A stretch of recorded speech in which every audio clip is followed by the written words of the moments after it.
Eu falo que, assim, a minha mãe, se você conhecer ela é a pessoa mais comunicativa que eu já conheci e ela tem uma qualidade, um talento natural dela.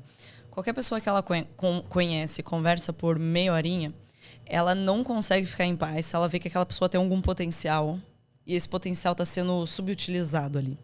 Então, eu tenho vários amigos que, inclusive, depois de conhecer a minha mãe, se tornaram até mais próximos dela do que de mim. Porque, assim, então eu cresci numa casa que até falo pro Rafael. Logo que eu conheci o Rafael, a gente era muito diferente. E eu me assustava com algumas coisas. Eu lembro que um dia eu cheguei pra ele, bem no comecinho do nosso relacionamento, e falei, qual é o seu sonho? Onde você quer estar daqui? Tipo, como que você imagina uma rotina sua? Porque pra mim isso era tão normal, que qualquer pessoa do planeta dele, ele se sentiu meio ofendido. Né? Não, ele realmente ele se sentiu ofendido, assim. Ele, não, mas como assim? Não, mas que pressão, não é assim, calma. E eu fiquei um pouco assustada com aquilo.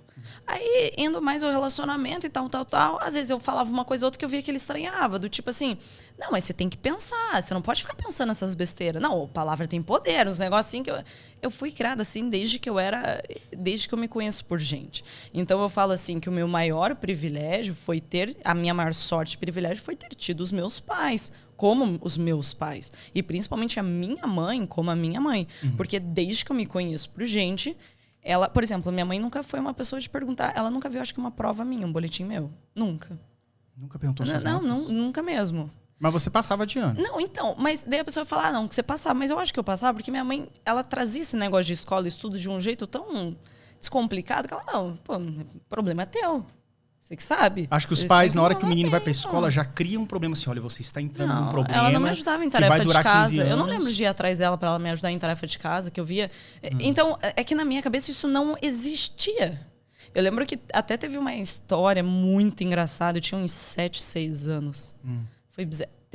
Era para fazer uma maquete do meio rural e do meio urbano. Minha mãe sempre trabalhou demais. Estudos sociais. Não, total. Minha mãe sempre trabalhou muito.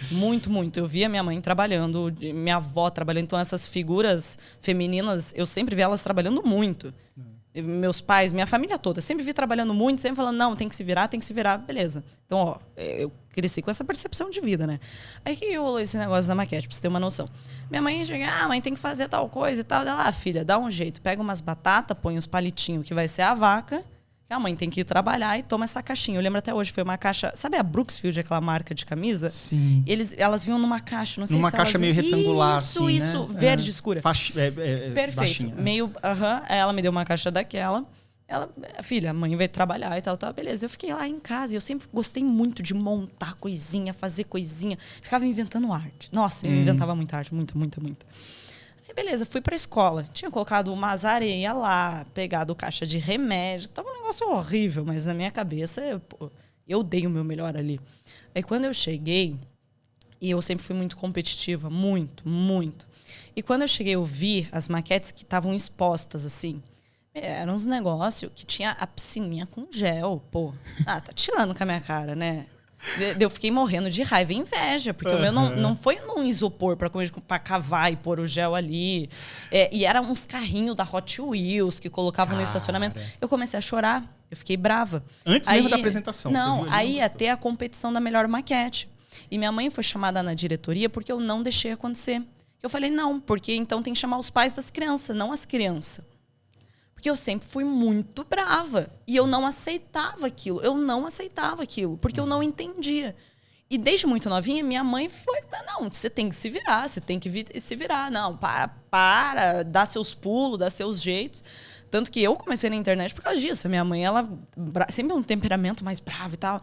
Ela, não, tá deixando quem é rico mais rico ainda? Deixando quem é famoso mais famoso? Faz um negócio pra um dia as pessoas te assistirem. Porque a minha mãe sempre teve um negócio na cabeça dele que ela achou que eu ia ser famosa. Minha mãe achou. A vida inteira. Então ela sempre me dava uns incentivos ali, uns negócios ali. E foi quando eu tinha ganhado meu celular de 15 anos, né? Fazia sentido aqueles incentivos pra você? Tipo assim, pô, eu realmente acredito que serei famosa. Ou não? Sabe um negócio? Eu nem falo muito disso e tal, mas às vezes as pessoas, Luana, você sempre... Como que é pra você ter visto onde você chegou? E o que eu vou falar, eu não quero que as pessoas entendam por mal, mas eu acho que justamente por causa da comunicação da minha família de forma geral, da minha mãe, do meu pai, do meu padrasto e tudo mais, na minha cabeça eu sempre ia me dar bem no que eu fizesse. Então, eu sempre tive esse incentivo positivo. Eu lembro que quando eu estava querendo prestar para vestibular, minha mãe falava, filha, faz o que você quiser. Porque eu conheço você, você vai dar um jeito de fazer isso dar certo. Então, eu acreditei nisso. E eu acho que a gente tem que tomar muito cuidado. Claro, quando a gente é criança, a gente não tem muito controle, né? Mas quando a gente começa a ter mais noção das coisas, a gente tem que tomar cuidado com aquilo que a gente acredita na vida. E no que a gente acredita, aquilo que a gente escuta. Então, a gente tem que tomar cuidado com o que a gente absorve. Para não deixar aquilo tomar conta da cabeça da gente. E ainda mais, naquela época não existia tanta internet, pessoas falando. Mas hoje em dia, se eu não tenho uma família que às vezes traz esse incentivo, é o que eu vi que o Wesley, você conhece ele e tal, ele fala muito, você cria isso hoje na internet. Você bota o dia inteiro no teu fone alguém falando isso. Algum cara. Então, teve isso. Porque, de alguma forma, até hoje... esses dias uma seguidora mandou bem assim, Luana, você não fica insegura do futuro? Você parece ser muito tranquila em relação... como que você lida com a ansiedade?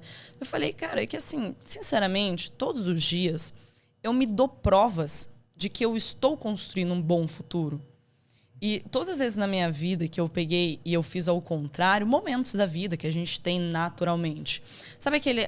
Quando você sabe que você não está deixando um bom lastro no passado, você não está...